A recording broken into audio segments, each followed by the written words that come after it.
जंगल का राजा शेर खा पीकर आराम से एक पेड्डे की छांव में सो रहा था। तभी कहीं से एक नटखट चूहा वहां आ पहुंचा और खेलने लगा। खेलते खेलते वह शेर के ऊपर चढ़ा गया। कभी वह शेर की पीठ पर दौड़ ढहता तो कभी सिर पर चढ़ा जाता। कभी वह उसके कान पर झूलता तो कभी पूंछ से खेलता।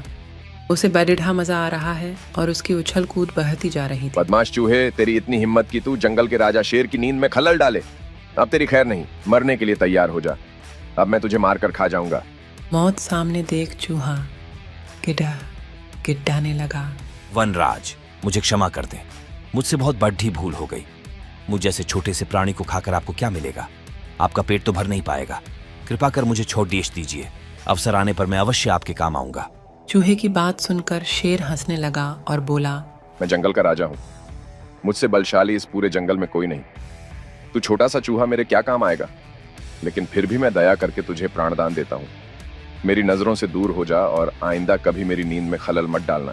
चूहा धन्यवाद कहकर वहां से चला गया। कुछ दिन बीते।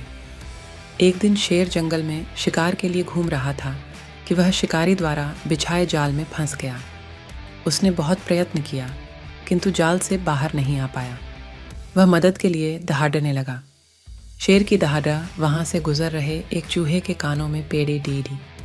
यह वही चूहा था जिसे शेर ने दया कर प्राणदान दिया था। चूहे दहाड़ की दिशा में गया तो शेर को जाल में फंसा हुआ पाया। उसने फौरन अपने नुकीले दांतों से जाल काट दिया। शेर आज़ाद हो गया। उसने चूहे को धन्यवाद दिया तो चूहा बोला, वनराज, आप शायद मुझे भूल गए हैं। मैं वही चूहा हूँ जिसे अपने प्राणदान दिया था। मैंने आपको कहा था कि किसी दिन मैं अवश्य आपके काम आऊंगा। देखिए, आज मैं आपके काम आ ही गया।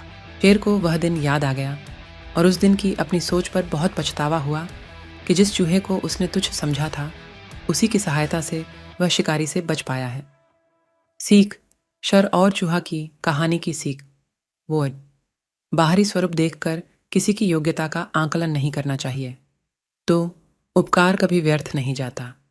किसी न किसी रूप में उसका फल अवश्य प्राप्त होता है।